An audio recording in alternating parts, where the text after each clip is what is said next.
कहानी के शुरू में हम एक लड़के विल को देखते हैं जो रोजाना की तरह अपने स्कूल में आता है, मगर आज वो अपने स्कूल में एक लड़की को देखता है जिसको उसने पहले कभी नहीं देखा था। वो उसका पीछा भी करता है, लेकिन तभी विल की बहन उसे रोक लेती है। वो लड़की इतनी देर में वहाँ से गायब हो गई थी। विल उसका पीछा करता भागता है। अब वो लड़की उसे अपनी स्कूल बस में दिखाई देती है, जिसका स्कार्फ अब उतरते हुए बस में ही रह गया था। विल उसे अपने पास रख लेता है। अब जब वो स्कूल से वापस अपने घर पर जा रहा था तो टाउन का एक कपल विल और उसकी फैमिली को क्रिसमस की पार्टी में आने के लिए इनवाइट करते हैं। विल भी उन्हें हाँ कह देता है। इसी बीच हम दो आदमियों को देखते हैं जो कि विल पर नजर रखे हुए थे, मगर विल इस बारे में कुछ भी नहीं जानता था। अब जब वो घर आता है तो उसे अपने घर में एक सरप्राइज मिलता है। क्रिसमस के लिए उसका बड़ा भाई अपने घर आया था। उसने आते ही अपना सामान विल के कमरे में शिफ्ट कर लिया था, जिस वजह से अब विल को अपने ऊपर वाले कमरे में ही रहना पड़ता है। उसकी मॉम क्रिसमस के लिए एक बहुत बड़ा दरख्त मंगवाती हैं, जिसको वही दो आदमी लेकर विल के घर आए थे जो अब तक उस पर नजर रख रहे थे। वो उसका पीछा हर जगह पर करते हैं। वो विल के बारे में बहुत कुछ जानते थे, जैसे कि उसका नाम, उसकी बर्थडे।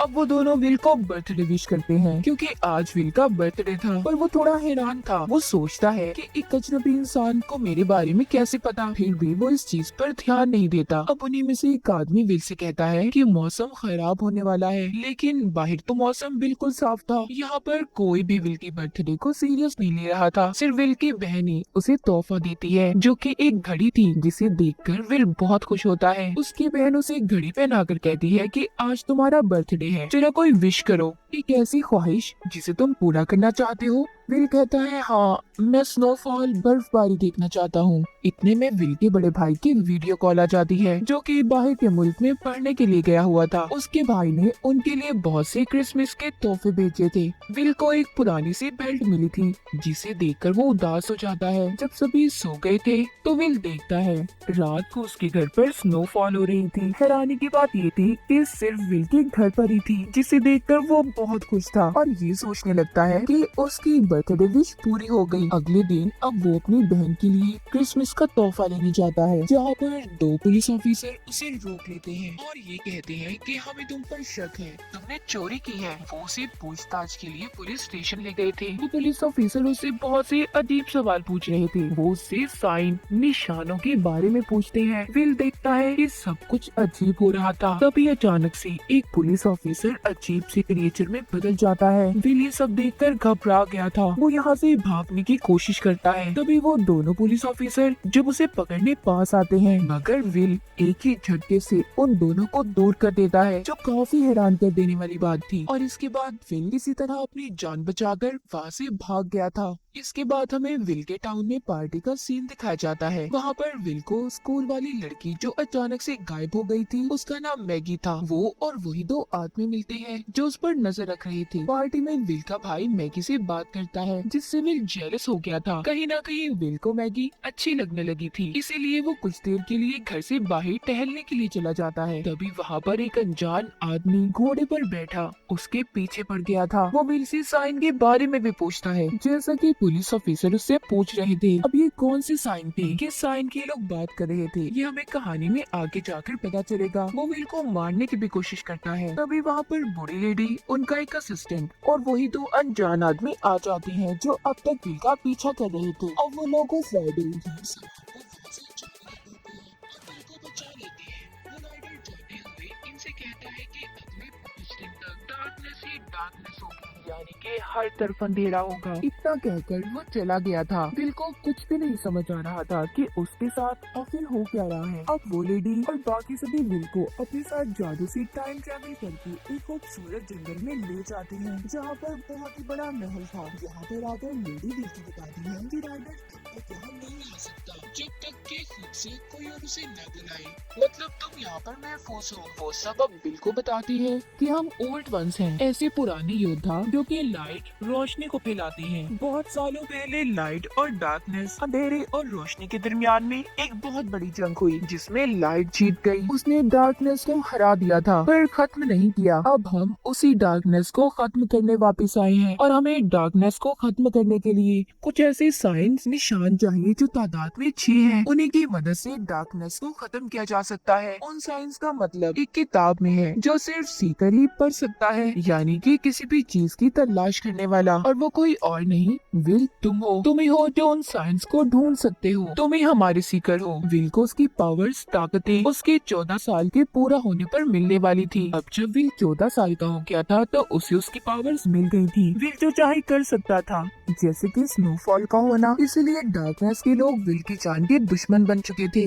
वो राइडर जो डार्कनेस की दुनिया से था, इसीलिए विल को मारना चाहता था और साइन के बारे में भी पूछ रहा था। वो लोग विल को बताते हैं कि जो सीकर होगा वो अपने मॉम डैड का 7वां बेटा होगा। विल कहता है मैं तो अपने बहन भाइयों में 6ठे नंबर पर हूँ, तो मैं कैसे सीकर हो सकता हूँ। अब ये सब विल को मनाने के लिए कि वो उनकी मदद करे, लेडी उसे एक क्रिस्टल बॉल दिखाती है जिसमें विल देखता है कि अगर डार्कनेस को ना रोका तो कैसे सारी दुनिया तबाह हो जाएगी। अब खैर विल वापिस से अपने घर आ गया था। जब वो अपने कमरे में आराम कर रहा था तो अचानक से उठते हुए उसका पाँव फिसल जाता है। विल डॉक्टर के पास नहीं जाना चाहता था, इसलिए उसकी मॉम डॉक्टर को घर पर ही बुला लेती है। डॉक्टर कोई और नहीं बल्कि वही डार्कनेस की दुनिया का राइडर था जो विल की जान का दुश्मन बना हुआ था, जो कि अब डॉक्टर का रूप लेकर विल से मिलने आता है। वो दोबारा से विल से साइंस के बारे में पूछता है और उसने उसके पाँव को भी ठीक कर दिया था। मगर विल जब कुछ भी नहीं बताता तो वो फिर से उसके पाँव को वैसा ही करके चला जाता है। रात को विल को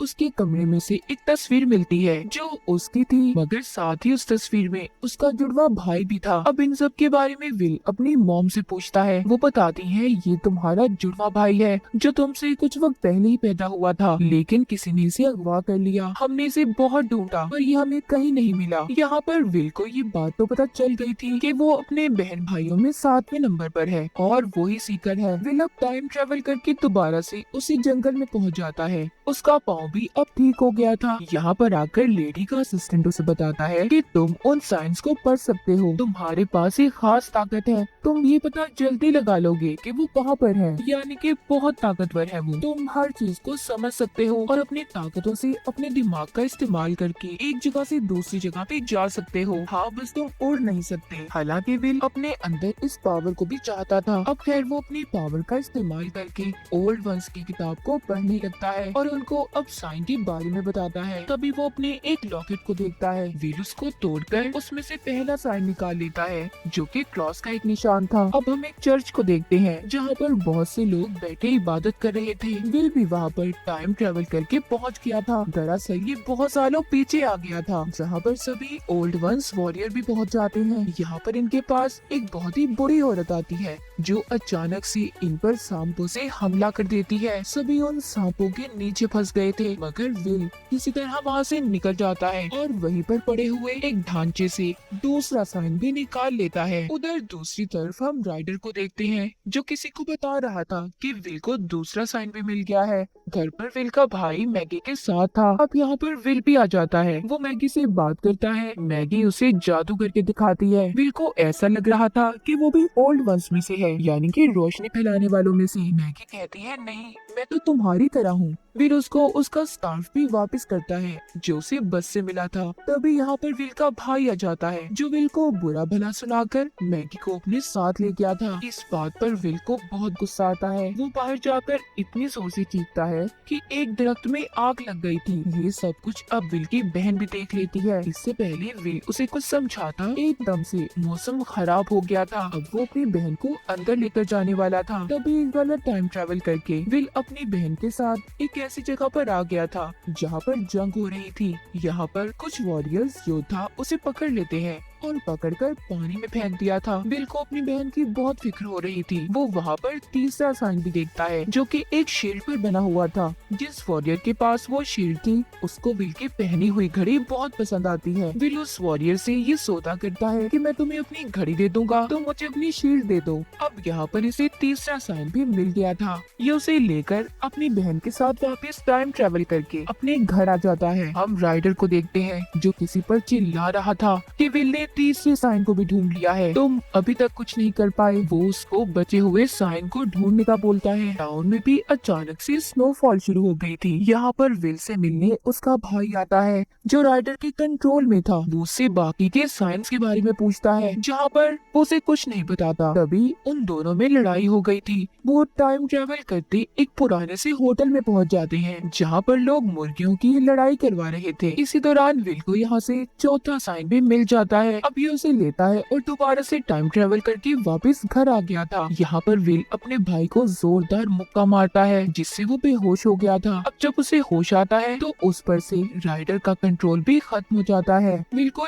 चारों साइन मिल जाते हैं। वो उन सबको अपनी उसी बेल्ट में लगाता है जो उसके भाई ने उसे क्रिसमस वाले दिन तोहफे में दी थी। उधर उन्हीं अनजान आदमियों के पास राइडर जाता है जो उन पर चीलों से हमला करवा देता है। हमें ये नहीं दिखाया जाता कि वो जिंदा है या मर गए। हर तरफ तूफानी तूफान था, हर तरफ अंधेरा छा चुका था। राइडर किसी भी तरह उन साइंस को हासिल करना चाहता था जो कि विल के पास थे। तभी यहाँ पर राइडर के पास वही अनजान आदमी आता है जिसको उसने साइन को ढूंढने का कहा था। राइडर उससे कहता है कि वो साइन विल के पास है, तुम्हें उन्हें मुझ तक लाना होगा। अगर तुमने ऐसा कर दिया तो मैं भी अपना वादा पूरा करूंगा, तुम्हें हमेशा के लिए जवान कर दूंगा। और यहाँ पर हमें पता चलता है वो अनजान आदमी कोई और नहीं बल्कि असल में मैगी थी जो कि विच एक जादूगरनी थी। और वो राइडर की पावर की वजह से इतनी यंग इतनी जवान थी। राइडर हर जगह पर तूफान ले आया था, बर्फबारी होने लगी थी, हर तरफ पानी भर जाता है। यहाँ पर मैगी विल से साइन के बारे में पूछती है। तभी उधर ही विल को पांचवा साइन भी नजर आ जाता है। वो मैगी को बगैर बताए वो साइन भी हासिल कर लेता है। मैगी उस पर बहुत चिल्ला रही थी। विल जब उसको ऐसे चिल्लाते हुए देखता है तो उसे भी पता चल गया था कि मैगी भी उसके दुश्मनों में से है। इसीलिए अब वो साइन को लेकर मैगी को पानी में धक्का देता है। वो जब राइडर के पास जाती है तो उसके पास कोई भी साइन नहीं था। इस बात पर राइडर को गुस्सा आ गया था। वो मैगी को एक बुढ़ी औरत में बदलकर पानी में ही मरने के लिए छोड़ गया था। अब विल दोबारा से ओल्ड वंस के साथ उनके महल में जाता है जहाँ पर राइडर अपनी मर्जी से तो नहीं आ सकता था। अब वो विल की फैमिली की आवाजें निकाल कर उसे इमोशनली ब्लैकमेल करता है जिसमें वो कामयाब भी हो गया था। वो विल की मदद से वहाँ पर आकर सभी ओल्ड वंस को डार्कनेस की दुनिया में कैद कर देता है और विल से साइन मांगता है। विल के मना करने पर वो विल को क्रिस्टल बॉल की मदद से उसका जुड़वा भाई दिखाता है जिसको तस्वीर में विल ने देखा था, जिसको राइडर नहीं सीकर समझकर अगवा कर लिया था। राइडर विल को भी डार्कनेस में लेकर जाने वाला था। तभी उसे याद आता है कि आखिरी साइन एक सोल रूह है जो कि वो खुद है। विल अब अपनी ताकत का इस्तेमाल करके राइडर को हरा देता है और उसने अपनी पावर से उसे क्रिस्टल बॉल में बदल दिया था। उसके ऐसा करते ही सभी ओल्ड वंस डार्कनेस की दुनिया से आजाद हो गए थे, जिनके साथ विल का भाई भी आजाद हो गया था। विल पहली बार अपने भाई को देखता है जो बिल्कुल उसके जैसा था और अब वो आजाद हो चुका था। उसे लेकर ये अपने घर आता है। सभी उन दोनों को देखकर बहुत खुश थे। विल के सभी भाई एक साथ रहने लगे थे। उसकी मॉम सबको देखकर बहुत खुश होती है। इसी तरह विल ने डार्कनेस की दुनिया का हमेशा के लिए खात्मा कर दिया था और इसी के साथ ये कहानी यहीं पर खत्म हो जाती है।